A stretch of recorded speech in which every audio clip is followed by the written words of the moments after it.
about it, and also considering the word itself and what it means. And I think it's subject to a huge amount of confusion, actually, currently. So it's also a word that I've got to know and understand at greater depth over a period of time. So I think what's happening is that currently neurodivergence is quite a buzzword in the arts, and we're starting to see an explosion of people talking about this and getting excited. And that's great. And it's like there's a grassroots movement about this, and it's being listened to an extent.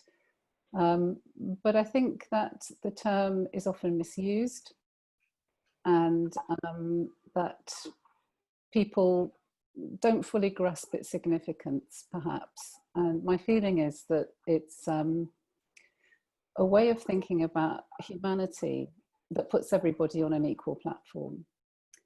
And for me, neurodivergence is one element of neurodiversity, obviously. And I find it really useful to focus more on neurodiversity and to think of that as a lens through which we can decenter what is an assumption about how structures need to be organized for people. And neurodivergence is handy because it talks about a group of people that have been sort of not seen and not catered for by the dominant ways in which we organize almost everything, which is around a group of people who have a particular preference for the type of connection that they enjoy and the type of communication that they think is the best and most efficient. And what's happened is that a lot of people have got left behind.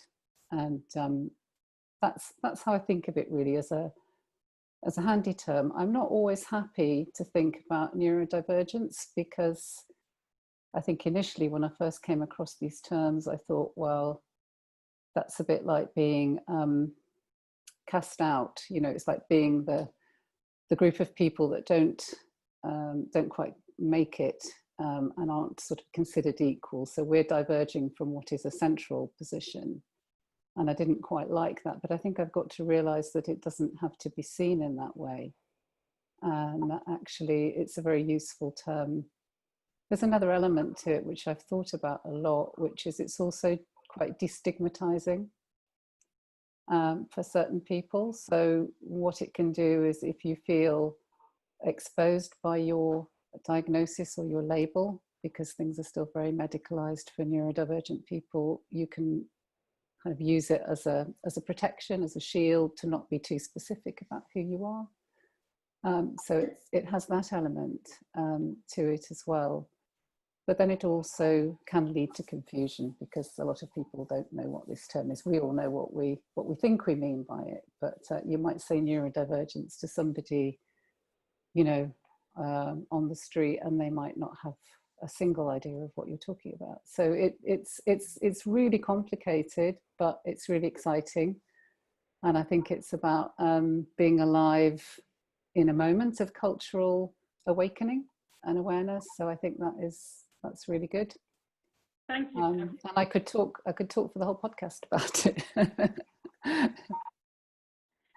But for me personally, I will just say, for me personally, it's a liberation. It's just been the best thing ever to understand myself in terms of being a neurodivergent person.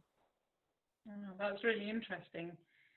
Yeah, I was wondering if you could give, because neurodiversity encompasses a lot of different ways of thinking and being in the world, from all sorts of things: autism, ADHD, dyspraxia, dyslexia. There are many different forms of neurodiverse brains, which I think you touched on a little bit.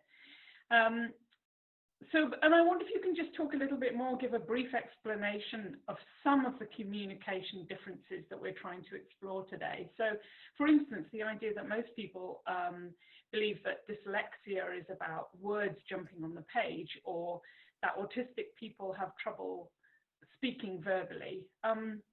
Is there more to it than that? Oh, I think it's vastly more complex and more nuanced. and that the impacts on people who are neurodivergent in the particular ways that you've mentioned and beyond. So we can also now, we're also now including bipolar and various other conditions under the umbrella of neurodiversity, because we have to now consider mental health as well as a huge area of impact on cognitive function, which is what we're talking about when you look under the bonnet of neurodivergence and neurodiversity. It's about how the brain works. And I think the impact on the individual with whatever combination of challenges they may experience from their neurodivergent position is a global impact. So it's across the board. It won't just be about numbers dancing in front of your eyes or having problems getting through an email, for example, or understanding the stages of an application process that's presented to you in text. That's sort of the tip of the iceberg. I think what is really useful to think about is the global impact of this on the individual and the cumulative impact over a lifetime. So if each time you encounter text that you can't decode at each stage of every process, every learning process, I think all schooling is delivered by text. If you're experiencing that constantly every day, the impact is eroding on your self-worth. So that will have a huge mental health implication. The impact is that you can't access information.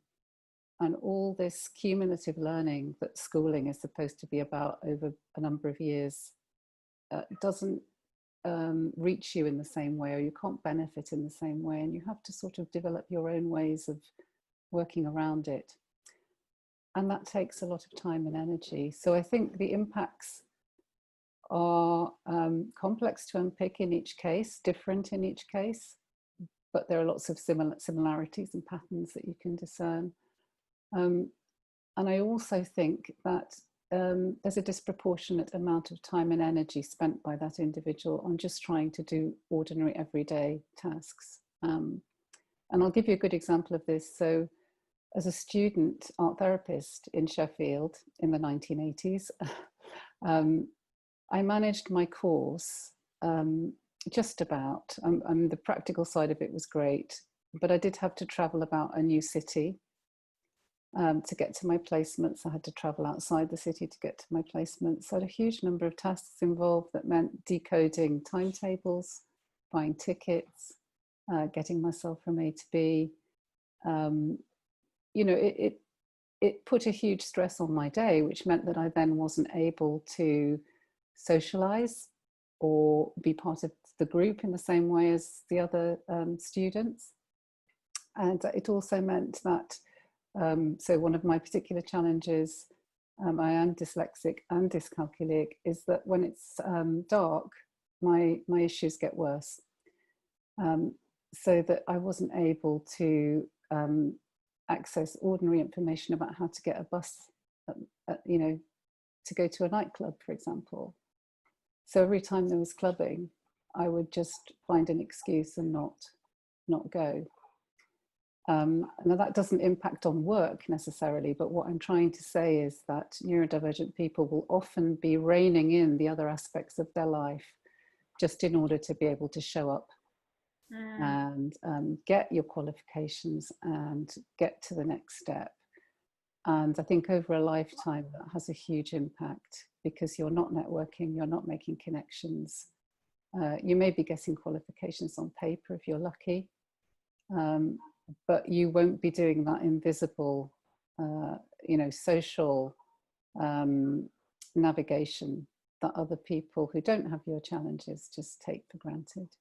I feel that's always the place where neurodiverse, well, I can't speak for neurodiverse people. For myself as an autistic person, that is a place where there's always a lack, isn't there, where it's actually the networking, the social stuff, the things that other people maybe kind of find quite relaxing or you know, and it's definitely an integral part of your professional life, whatever you're doing, but particularly if you're in the arts. And actually that is just a bit too far. Like if you've managed to kind of, you know, I have ADHD, and I realize that I'm just terrible at like time. Like getting somewhere on time is such an effort. Or like you're saying about trying to navigate a bus timetable or something.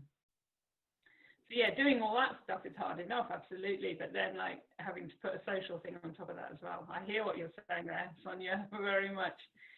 I wonder if you can touch a little on this, on the question of neurodiversity or divergency and disability.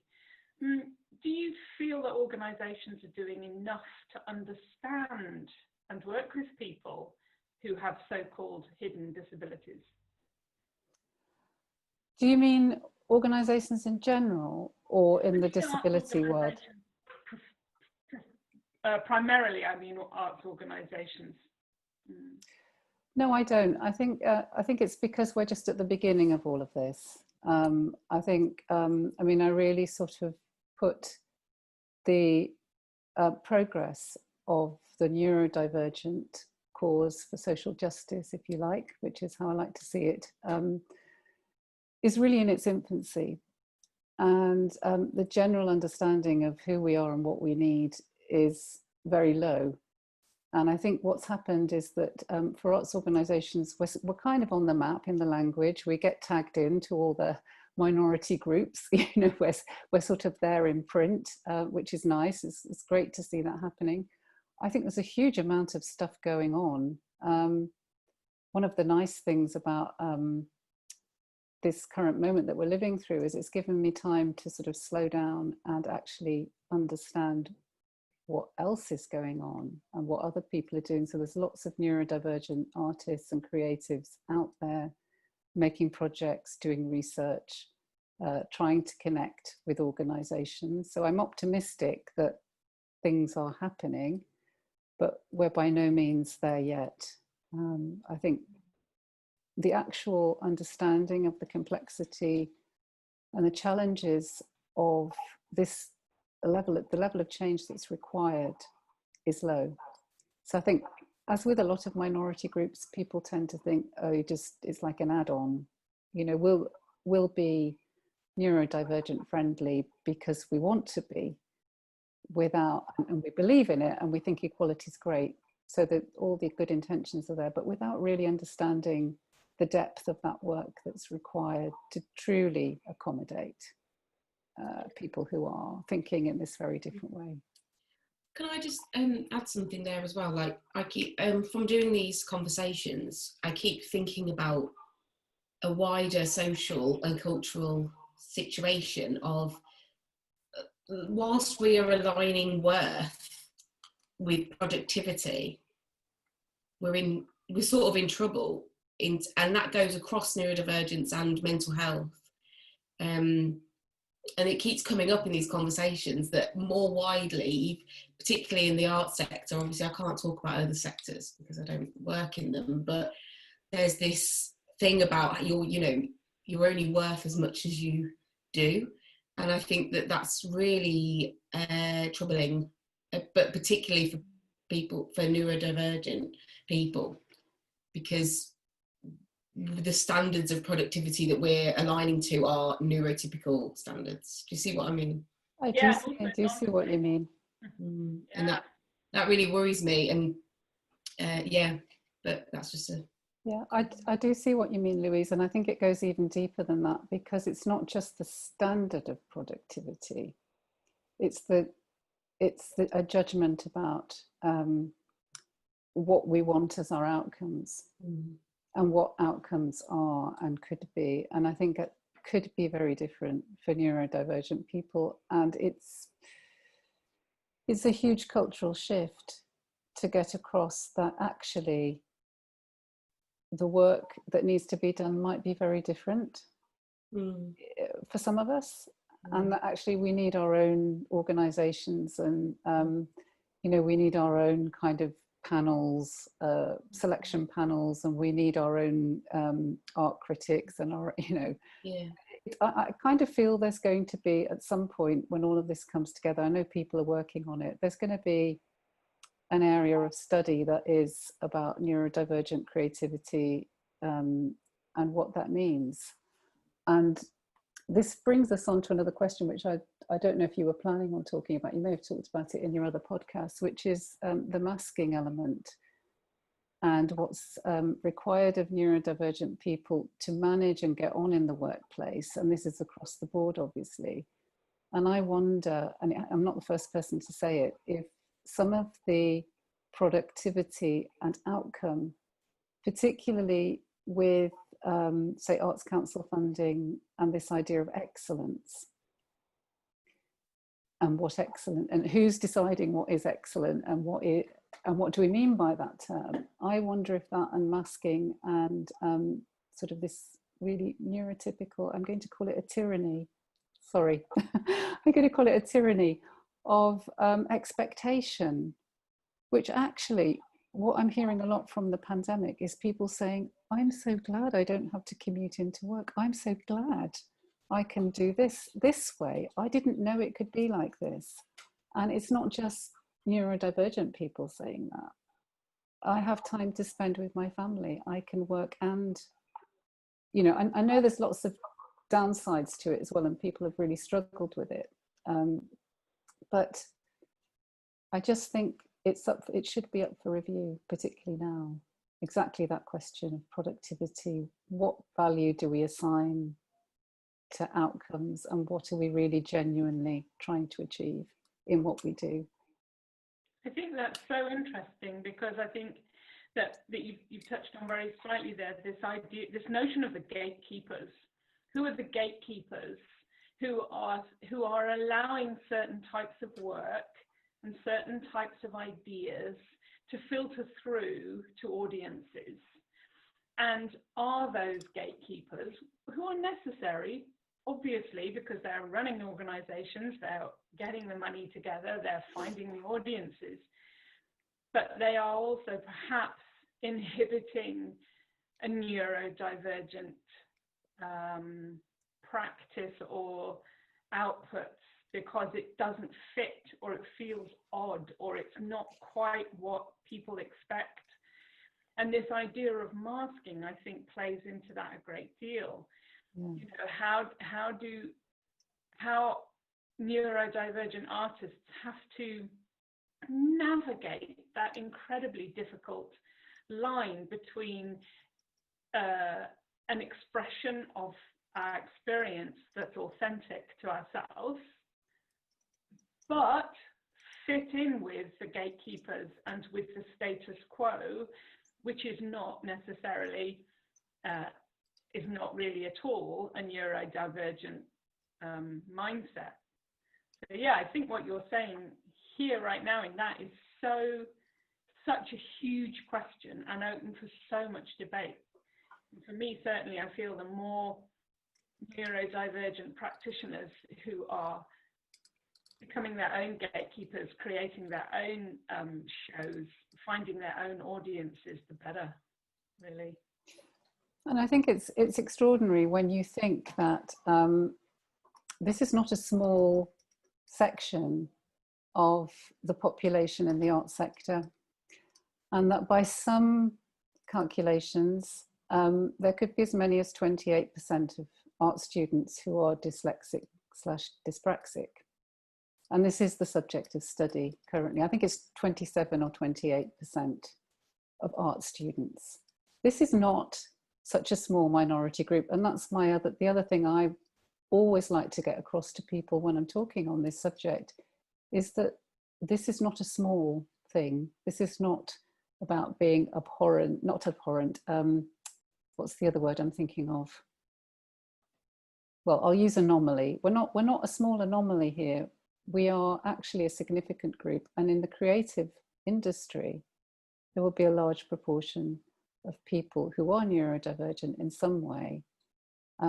So I think it's kind of beholden to us as a sector to take this extremely seriously. I hope it will be taken seriously across the board in all workplaces, but particularly for the arts, because I think you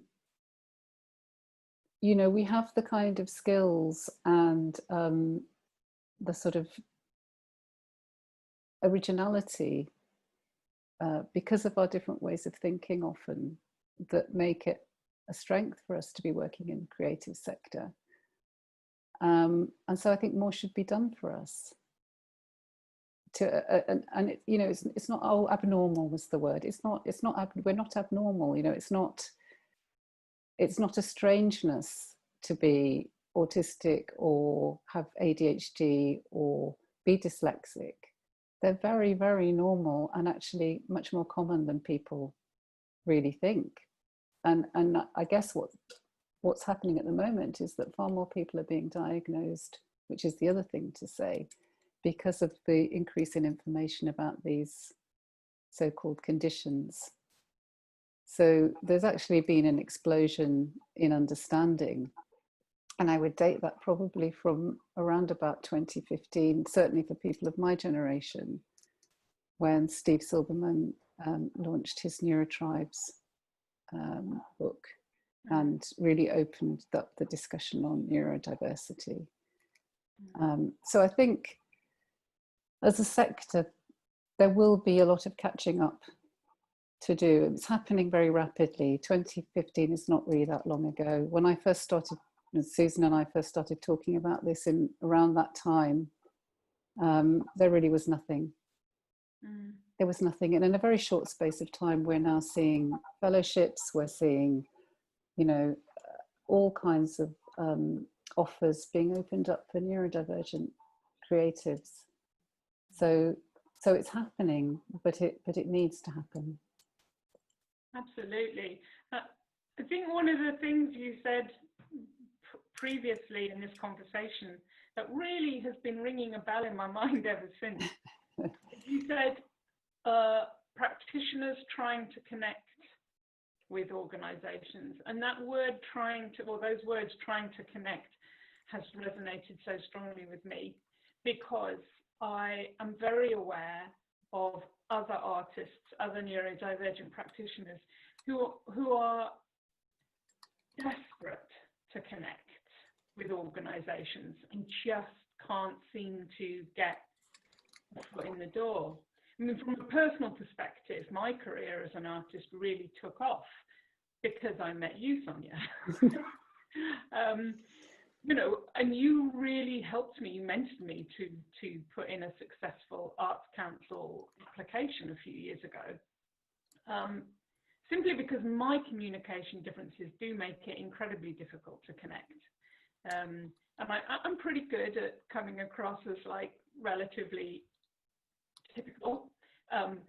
Actually, when it comes to the nitty-gritty of a lot of these things, I have absolutely no idea what people are talking about or what they're writing. And that is particularly true in terms of the application process. Funding applications, I could not manage without support. So, yeah, I was going to ask you about the traditional written application format. And what is it that makes that in particular so difficult for neurodivergent people to navigate? But maybe you could also touch on a little bit, if you want to, about this idea of people trying so hard to communicate with arts organisations and trying to get through the door. Well, I think there's a huge gap in understanding that it's a culture clash, really, if you think about it. So here are these very powerful organisations that are the gatekeepers, that have all the knowledge and that set the rules. And here is the individual who may be very disconnected, may not have a network, and may not have access to that very, very specific, and it is really specific knowledge. It's like passing a driving test, getting an Arts Council successful application in, but there's no manual and there aren't any driving instructors. So it's about understanding that many artists feel disenfranchised, including neurotypical artists, from the application process. We're not alone with that. but we will likely be far more isolated and without enabling networks. So I think that the key for neurodivergent artists are to just find that one person, as you said, who can help you decode what this specific knowledge is and what all this terminology means. I mean, when I first began doing Arts Council applications, I didn't know what the term professional development referred to at all. It was like a different language altogether. I've since had to learn that, and I feel like I've now grasped what it means, and I can help other people decode it as well. But more than that, I actually understand it from within because I've lived it. And I think this touches on something very important for neurodivergent individuals, that very often we have to experience something to understand it, that abstract knowledge is very difficult to absorb for us. So that if we're not immersed in it, then we can't know it and do it. So that makes it an instant barrier, because this is not something you can just experience. You have to get through the gate first. So there's all of that. And then there's the type of knowledge which is about the fundamental exclusion from the social world that we have experienced, which is to do with all the hidden passageways through. So you've got the kind of openish curriculum, which is what you have to say in the application. And then you've got the hidden code, which is the social networking that you have to do to get on people's radars, to be a known name, and to have actually created a relationship of some kind with somebody in the gatekeeping community. And that's not to say, I'm not talking about corruption at all. Let's make that very clear. I'm talking about legitimate but invisible practices, which have actually been decoded for me by very kind curators and individuals. And I can now, I actually should, if I had time, I used to do a lot of blogging, and I really don't have time at the minute, but if I had time, I'd write a blog about this, which is, it's like a social courtship. It's like some elaborate kind of wooing process that goes on between artists, curators, and gatekeepers, where you actually send out a series of signals which say, hi, I'm here. Hi, I'm you know, an interesting person, but I'm not intimidating. Hi, I'm a friendly voice. I will turn up at your openings. I will show interest in your organization. I will be, you know, an interesting presence, but not a nuisance. And then I will appear in your inbox as an application, and you'll go, oh, great. This is a known quantity. Out of all these unknown quantities that are sending their applications to me, I know this one. They're great. They turn up at my openings. They're not, you know, they would be good to work with. And, you know, I think for neurodivergent people, for many of us, particularly those of us with social challenges and networking challenges, this would be an absolute revelation. And it was to me. I had no idea this was going on. It's a revelation just hearing it now. As you say. Yeah. So the way it was described to me, I said to the person, this sounds like stalking. And they said, well, it kind of is. And it's things like combing through the social media, finding out who this person is, the person you're interested in, and you think your work aligns to them, finding out who they are on social media, you know, following their followers, interjecting with some interesting content, but not being, you know, bothersome or intimidating. And that's how it's done. Turning up at their shows and making sure you introduce yourself and say, yeah, I'm so-and-so. I follow you on Twitter. I think your content's great. I love your shows. This really aligns with, you know, just hashtag just saying, this really aligns with my practice. How funny. You know, it's a thing. And I think we're laughing, but it's extremely serious when you consider that some of us just can't do that. And I've been in that situation myself of like having quite successful meetings with people, or getting invited to take part in a show, or collaborating with somebody, and then nothing happens afterwards. Like it just goes completely dead.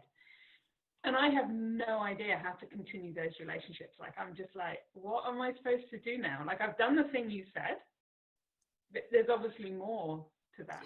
yeah, it's the follow-up. It's the follow-up, and it's the nuanced follow-up. It's knowing how to do it and still seem like a cool person, and doing it at the right interval so that you're not a nuisance, because we all know how it's like what you were going back to, Louise, with the productivity. We all know how stressed and busy all these people are, because they are. It's the truth. They haven't got the emotional capacity, the mental capacity to deal with endless people, and there will be endless people trying to get through the gate. There will be. They just are. So it's a subtle art, and some of us have it and some of us don't. But that's the reason you see the same names coming up and being successful, and that's how people rise, through talent as well, obviously. But there is that hidden. I mean, I'm smiling and I'm laughing, but it's because it's absolutely true. And I'm one of those people that people try and find and try and talk to, and I wholeheartedly try and avoid them at all costs. No, I'm joking. But it's really difficult. And I think there's something that we were talking about earlier about being a curator, or whatever the job title is. It's very personal. So even within the curation, the content that is curated is always, no matter what you do, it's always quite personal to that person. So for quite a while, my program had a running theme of sort of cyber feminism, and that was very personal to me. But that probably sort of pushed some people out. And I think that there's not much we can do about that, but it's about being transparent about what my interests are and what I'm looking for. And I can do that within the realms of like content, but in terms of quality and that idea of excellence, that's really hard to communicate. And I myself, I don't even know how. If you said to me, okay, could you like create a table of how someone would be able to know if their work was a good quality, I wouldn't be able to do it, I don't think, easily.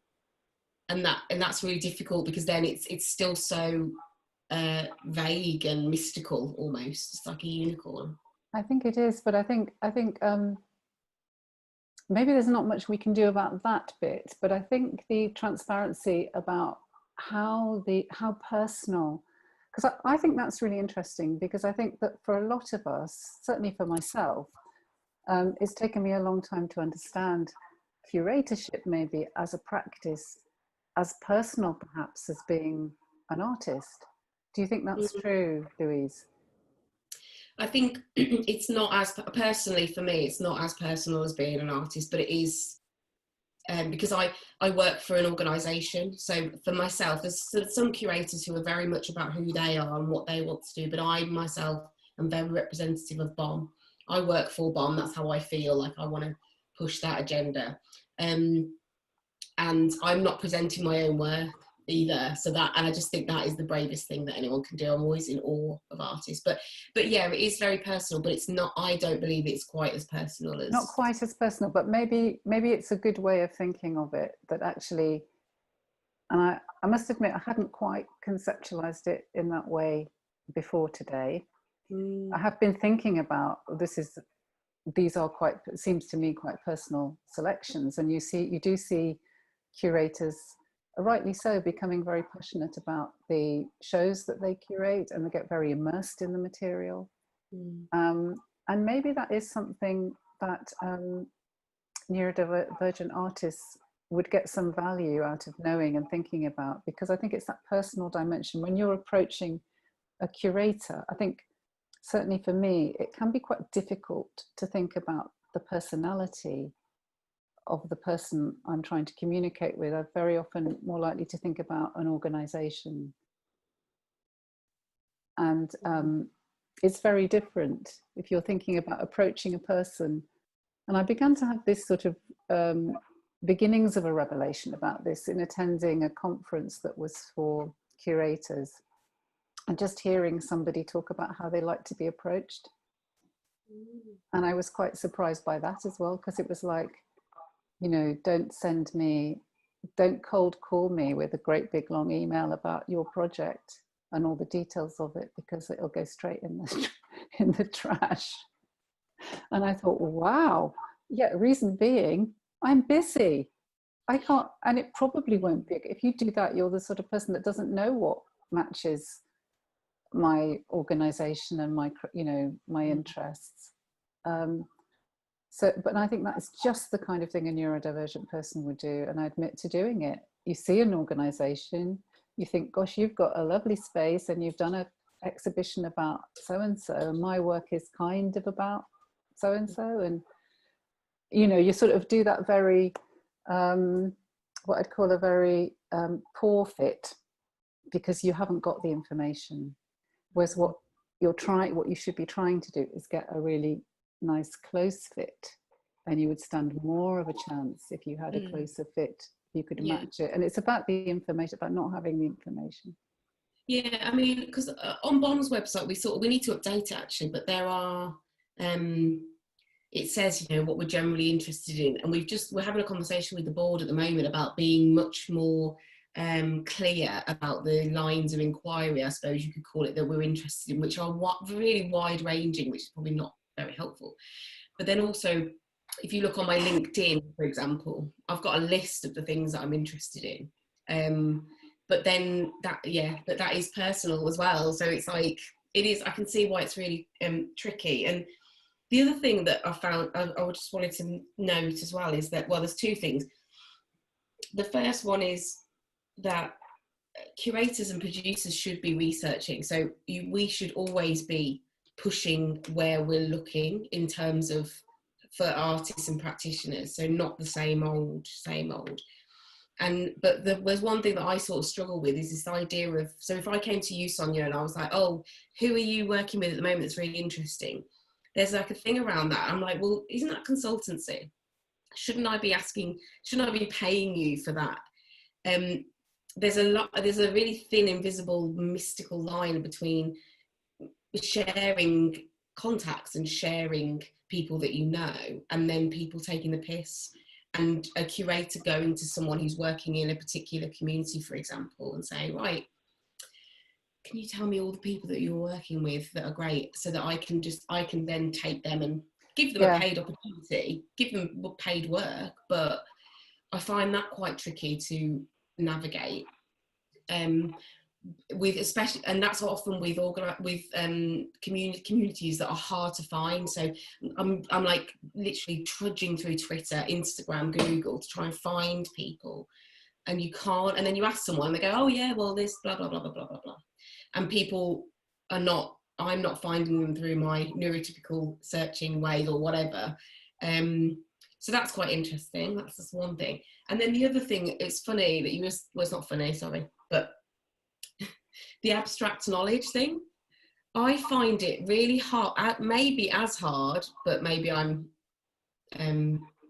that's maybe a bit strong, to know what is abstract. Because like stuff that, say, if you, Kruse, have said to me, I just don't, I'm like, that is, to me, that's so obvious. So it's tricky that, and I do it all the time. I write things that I think I'm being really clear, and then someone will be like, no, I don't know what you're talking about. And I'm like, I've literally broken it down to the absolute minimum. So I'm smiling, but it isn't funny. But that's the thing I think that organisations really need, or maybe they don't really need to hear, but I think that is the cry that, certainly from my experience as an autistic person, that autistic people are always trying to share, is what we don't understand. I mean, we understand a lot. We have amazing brains, but there's stuff that we just can't see, like as if we're blind. I can't see how to navigate human relationships. And this is one of the reasons why I describe myself as a cyborg, because I need you to understand how profoundly different I am from you, that, you know, having human relationships is so integral to your experience, to the typical brain's experience of being human.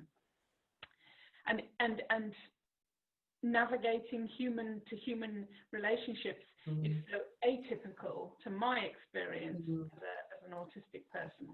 Yeah. So I can understand a lot because I'm quite smart and I can read books and I can figure stuff out, but that's how I have to do it. I mean, just to understand facial expressions, I've had to go to the library and get a book out about body language to understand what people are doing when they do all this weird shit with their faces. So, yeah. I think it's that for neurotypical people who are socially wired for a very specific type of contact, it is very hard for you to get beyond that. And this is the problem. So everything is embedded in your social preference and your social world. So for you, it's obvious that don't inundate me with your great big email about your project because I'm busy and I have 10 million people knocking at my door, and actually you should spend some time getting to know what I like, and I'll spend some time, you know, researching your community, and we'll do it that way.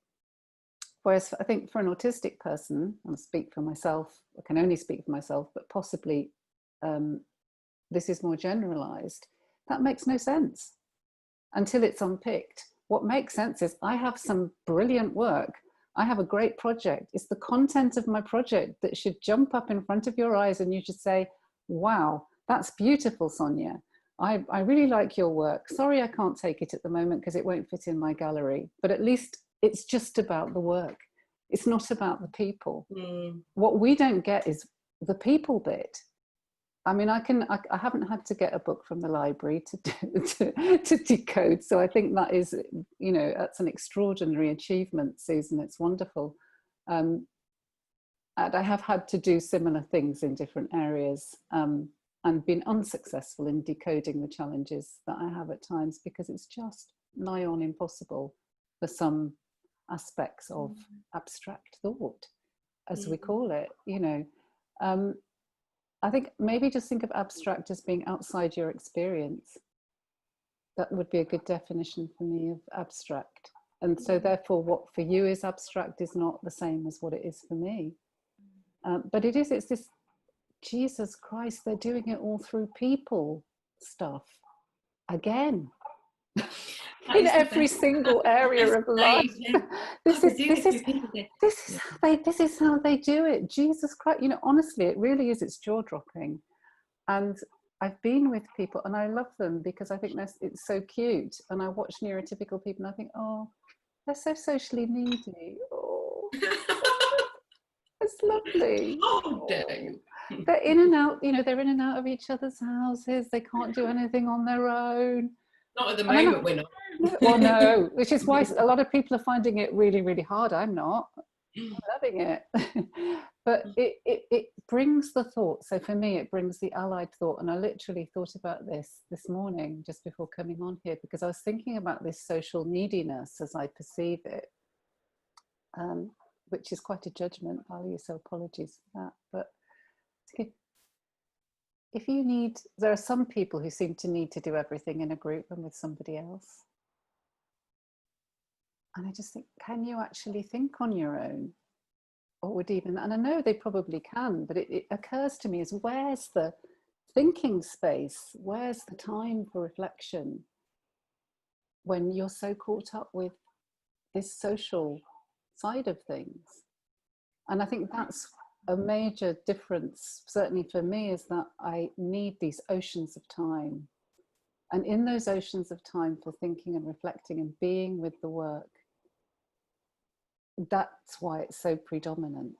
And that's why it's the first thing I think about and the thing I want to show you. But Arts Council England want me to talk about so many other things before I can tell them about the work itself. And it's actually not the most important thing in an application. That's the productivity thing again, because even in school we're brought up to to do and make and outcomes and results, and it's not about the process, and it's not about experimentation. And like, you know, go even before we talk about neurodiversity, that's a place like BOM, we're trying to bring that back in, like within the people's practice, artistic practice.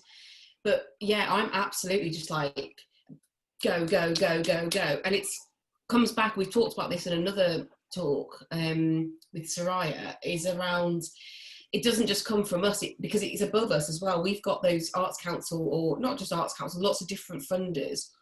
We're responding to their KPIs, timelines, you know, deadlines. So then we push that onto the practitioners. But actually what we need to, and I was thinking about this, what we need to start doing is going, well, actually, funder, no, we need this to be, we're going to do it like this because of this. I think that's where change is going to come. Yeah, and they would probably actually go, oh, okay, let's have a think about that, and you know, possibly change, especially in a post-COVID world. I think people have changed. So it's an opportunity now to say, right, stop, we need to have more flexibility. But they're not going to do it unless the sector starts asking for it. So I think also it's worth bearing in mind, we touched a little bit there on this idea of work and this go, go, go and output and stuff like that. I think for a lot of neurodivergent practitioners, the work isn't in the work, because that's actually the easy bit. That's the stuff that we do when we wake up in the morning, when we go to bed at night, that's what we're thinking about. And a lot of autistic and neurodivergent practitioners are churning the stuff out.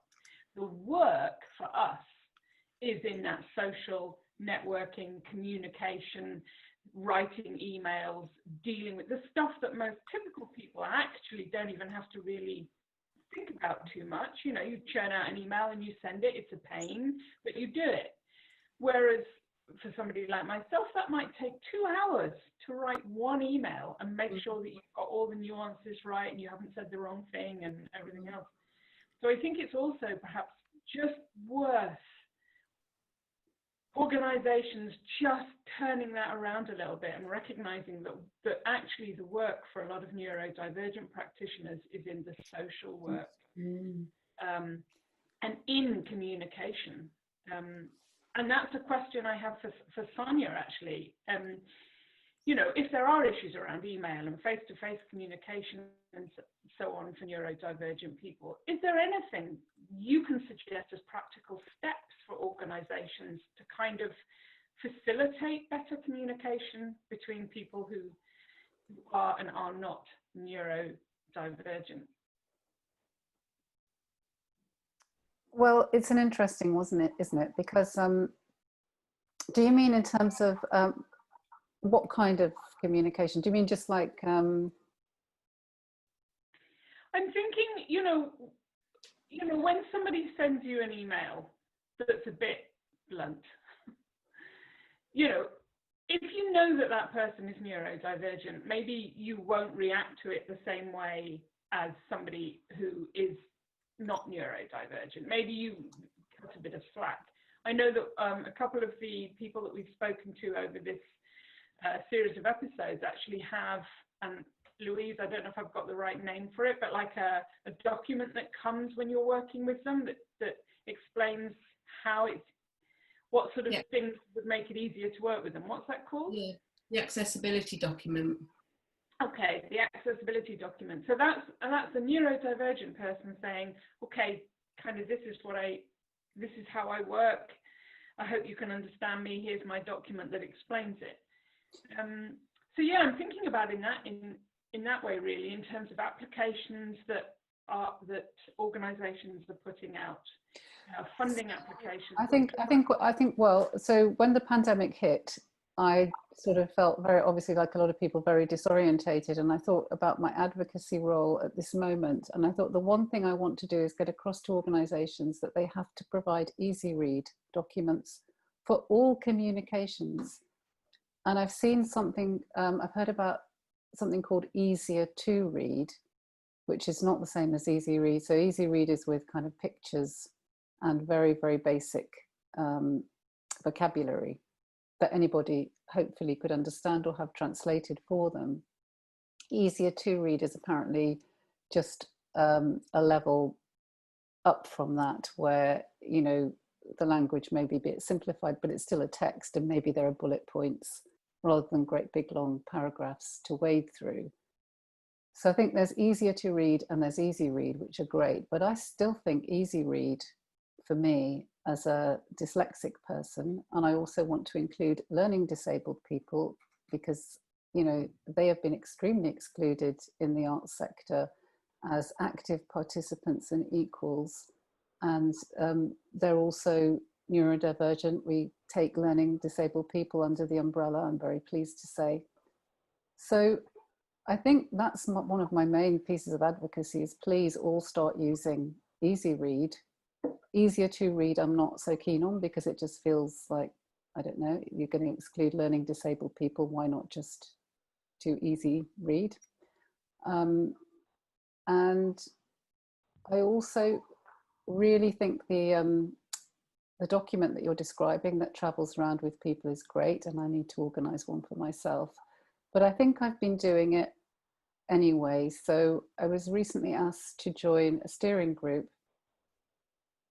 and I'm very, very busy, and I did want to join the steering group, but I thought, okay, well, I'll just let them know that because I'm autistic, I will really need to know how much text I'll have to read for this steering group job. Will they mind this style of communication where when they write to me, I'll cut and paste everything they've written that's a question, put it into the email reply, and I'll reply in a different colour very briefly, and sometimes my reply will be yes, no, I can't write great long emails back, sorry. You know, I tell them what my preferences are, I tell them what I need up front, and then if they can accept that, and if they can see even their inquiry and my response as the beginning of a conversation about access, then I'm in, you know? So I think it's also about having the confidence to write to people and say, get this passport of, you know, access needs sounds brilliant. But in the meantime, if you haven't got that, just be open about what your needs are. And I think arts organisations have to respond positively. I think they just do, because of the culture that we're in and because of public funding. So there's that. I would also say that I use, and I advise this to anybody who's doing an Arts Council application, I use my application to the Arts Council to have a conversation about my needs as well. So I will run it through an application, why my application is the way it is, what I need to create my project is actually the narrative that's running through the application. And I've been doing that since 2016 because I want to communicate about this. I want it to be known, and I want people who need to hear about it to hear about it. Well, thank you, Sonia. There's a lot there to think about and unpick, actually, from what you've just been saying as well about, in a way, kind of standing up for your needs. It's something that Jess Tom talked about very eloquently too when we interviewed her. Certainly has made me think about that in a different way. So it's been really helpful. So Louise, do you have anything else you'd like to ask, or are we ready to wrap up this? I think we're sort of getting there, definitely getting there time-wise. We've gone over an hour now. I mean, we could talk about it, I think, all day, basically, in terms of lots of different areas, like the bigger picture, and more specifically, I think from BOM's point of view and my point of view, it's about care, and caring about that is really important. And I know everyone talks about it all the time. It's not just a big box ticking exercise, but also just having flexibility is really important in terms of how people apply for things and get in. And flexibility sometimes can be ambiguous and so stressful. But what I mean is, when you put a job out, for example, there's different ways that you clearly explain that people can talk to you, basically. And I was talking to Sarai yesterday about there always being an access, someone to talk to in terms of an application, whether that's for a fellowship, an internship or a job. And I was like, not notoriously, but in the past, you know, people ring you up when there's a job and they're like, hi, I just wanted to introduce myself. And you get loads of people doing that. And we just like, we don't have time to have a schmooze with someone who's going to apply for a job. But she was saying that there needs to be someone that people can talk to in terms of accessibility. And I was like, I do agree with that, but how do we police it? Policing is probably a bit of a strong word, but so that I just don't get loads of phone calls of people who don't have access needs, who just want to talk to the curator because they want that job and they want to get they want to use their personality, and you know what I mean? Like they might use that opportunity to do the things that other people can't do, which might then advantage them even more in their privilege. Anyway, so I think there's steps that you can go through for that to sort of say, but then doing those steps, you get into an area of making people expose themselves and their needs, and I think that's really dangerous as well. I think this is a really, you've touched on something really vital, which is, well, two things really. One is the pragmatics of it all, and the other is this issue of the inequity of the demand to expose your invisible disability, because it's not that any, I mean, I personally, and Susan, you mentioned briefly about disability. So there's this kind of overlap, isn't there, with neurodivergence, and it's why it's so complex, which is that we are disabled by society, taking the social model of disability, but this is also an identity, and aspects of our disability are so stigmatized and shamed that it's had a huge impact on our mental health for a lot of us. So actually, you know, in asking us to talk about our disabilities and our challenges, we could be feeling extremely exposed and vulnerable, and that's obviously not okay. So I think it's this very, very difficult, very sensitive area that you're talking about. And I think this is why neurodivergence is so handy as terminology, because it just generalizes everything. You say, I'm neurodivergent, and hopefully what the sector needs to do is to be able to embrace that and say, okay, we get it. We don't know what your neurodivergence is, we don't need to know. Maybe for organizations, it's thinking about building in the capacity. So going back to funders and saying, we're offering this opportunity with your lovely funding. We need to be able to offer this as an accessible way of reaching us and finding out about what we can offer somebody with neurodivergence who would like to apply for our position. Can you resource this with some more funding so that we can have somebody on the phone who can talk to people and reassure them about their application? And just take the neurodivergence as a okay tick. It needs to go no further. And actually, if people want to ring up and pretend to be neurodivergent, well, Jesus, yeah, that's a bit of a shocker, isn't it? I mean, yeah, you can't control that, and really, you're not going to get that many of that. No. So I think there are practical ways around it. It's just that this is all new, and it's probably coming at organisations as you take on more. More of a desire to be equitable and helpful and accessible, you will encounter more and more issues that actually need more resources and a bit more thought and clarity. And that's when you bring us in and ask us and pay us for telling you how to do it. Brilliant, as we are. As we are, exactly.